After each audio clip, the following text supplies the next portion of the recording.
हाय, hello, नमस्कार. मी मोनिका तुमचं स्वागत करते माझ्या YouTube चॅनलवर. तर आंब्याचा सीझन सुरू झालेला आहे आणि गरमीही खूप वाढलेली आहे. तर थंड असा आमरस खाण्याची इच्छा सगळ्यांचीच होत असते. त्यासाठी मी आज तुमच्यासोबत शेअर करणार आहे आमरस आणि पुरीची रेसिपी. तर यामध्ये जी पुरी बनवणार आहोत ना आज आपण, ती खूप वेगळ्या पद्धतीची बनवणार आहे. त्यामुळे रेसिपी शेवटपर्यंत पहा. तर मी इथे हे हापूस आंबे घेतलेले आहेत. खूप मोठ्या-मोठ्या साईजमध्ये आहेत बघा. पूर्ण हातावर बसलेला आहे. एवढ्या मोठ्या साईजचा आंबा आहे हा. आणि आता हे मी स्वच्छ असे आहे ना धुवून घेणार आहे.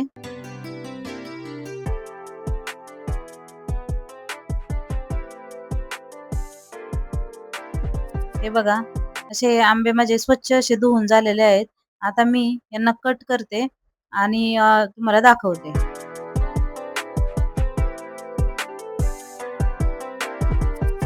हे बघा, या आंब्याच्या मी अशा फोडी कट करून ठेवलेल्या आहेत व्यवस्थित. आता मी ना यांना काढण्याची सोपी अगदी पद्धत तुम्हाला दाखवणार आहे. सगळ्यात पहिले तर असे चाकू मारल्यानंतर हे पूर्ण असा गर त्याचा आहे ना जो, तो व्यवस्थित असा निघला जातो. हे बघा, किती रसाळ आंबा आहे बघा. हापूस आंब्याची टेस्टच खूप वेगळीच असते, खूप न्यारी असते. हा आंबा आहे ना चवीला खूप चविष्ट होता. बाकी आता जे बाजारात आलेत ना, ते आंबे खूप थोडेसे आंबट-चिंबट आहेत. तर हे बघा, असं ग्लासामध्ये आहे ना, असा ग्लास त्याला सरकवत नाही राहणार, की बघा सालीला बिलकुलही काहीच राहत नाही आणि सालही त्या आंब्याला येत नाही. व्यवस्थित असं ते निघून येतं त्याच्यामधून. अजिबात आंबा जो आहे ना, तो वेस्ट होत नाही. आंबा खूप गोड आहे, पण तरीही मी 2 चमचे साखर टाकलेली आहे आणि थोडी वेलची टाकली आहे. आणि अगदी थोडे पाणी टाकून आहे ना, मी आता हे मिक्सरला वाटून घेणार आहे. हे बघा. मी खूप जास्त असं पाणी टाकलेलं नाहीये, कारण खूप पातळ सुद्धा छान लागत नाही. तर असं मी सगळा आंब्यांचा जो रस आहे ना, तो असाच मी सगळाच काढून घेतलेला आहे बघा. आणि एवढा रस मी काढून घेतलेला आहे. तर चला, आता हा आमरस मी फ्रिजमध्ये थंड होण्यासाठी ठेवून देते आणि आता आपण पुरी बनवूया. तर पुरी बनवण्यासाठी आहे ना, मी इथं मैदा घेतलेला आहे आणि आता यामध्ये आहे ना, मी 1 कप गव्हाचं पीठ सुद्धा टाकलेलं आहे बघा. त्यानंतर चवीपुरतं मीठ सुद्धा टाकलेलं आहे. त्यानंतर रवा आहे, हा बारीक रवा आहे, तो अर्धी वाटी घेतलेला आहे. त्यानंतर हे दही आहे. तर हे दह्याचे मी 2 ते 3 चमचे दही त्याच्यात टाकलेले आहे आणि ही कसुरी मेथी आहे, ती सुद्धा याच्यामध्ये टाकलेली आहे. त्यानंतर इथं बघा बडीशेप घेतलेली आहे मी, 1 चमचाभर बडीशेप आहे, ती घेतलेली आहे. आणि आता पाणी टाकून आहे ना, व्यवस्थित असा पिठाचा मी गोळा तयार करून घेणार आहे.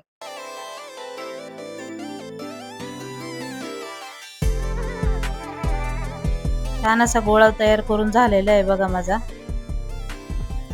आणि आता मी इथं ओल्या कपड्याने हा गोळा झाकून ठेवते आणि साधारण आहे ना 1 ते दीड तासासाठी आहे ना याला झाकून ठेवायचंय. हे बघा 1 ते दीड तास झालेला आहे आणि हे पीठ आता व्यवस्थित असं भिजून तयार झालेलं आहे. हे बघा व्यवस्थित असं भिजलंय आणि फुलून सुद्धा आलेलं आहे. आता मी इथं पोळपाटाला तेल लावून घेते आणि मी हा गोळा घेतलेला आहे आणि लाटण्याने व्यवस्थित असं लाटून घेते. ओबड-धोबडच लाटायचं आहे त्याला.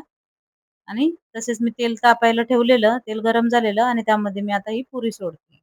हे बघा, पुरी बघा कशी टम फुगलेली आहे. खूप छान फुगते आणि चवीलाही अशा प्रकारे पुरी करून पहा तुम्ही, खूप छान लागते. ती बडीशेप वगैरे जेव्हा तोंडात येते ना, तेव्हा टेस्ट आहे ना खूप वेगळी लागते. तर अशा प्रकारे तुम्ही नक्कीच पुरी ट्राय करून बघा. सिंपल पुरीपेक्षा आहे ना, की खूप वेगळी लागते पुरी. अशाच प्रकारे मी आता ह्या सगळ्या पुऱ्या ज्या आहेत ना, त्या तयार करून घेणार आहे.